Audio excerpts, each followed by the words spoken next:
Unlock cinematic slow-motion magic with your Nikon Z6 II. First, let's dive into the core settings that make slow motion possible. Navigate to the shooting menu, then find frame size, frame rate. This is where the magic happens. For the smoothest slow motion, you'll want to select the highest available frame rate on the Z6 II. That's typically 120 frames per second, or 120p.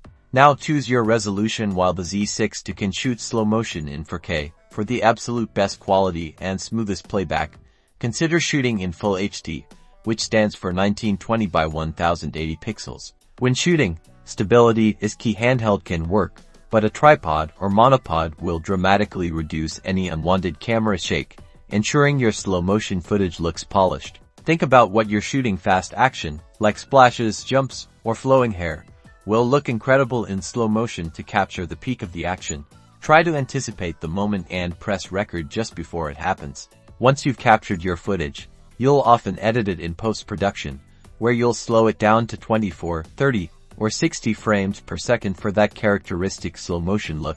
With these settings and techniques, you're well on your way to creating stunningly smooth and captivating slow motion videos with your Nikon Z6 II.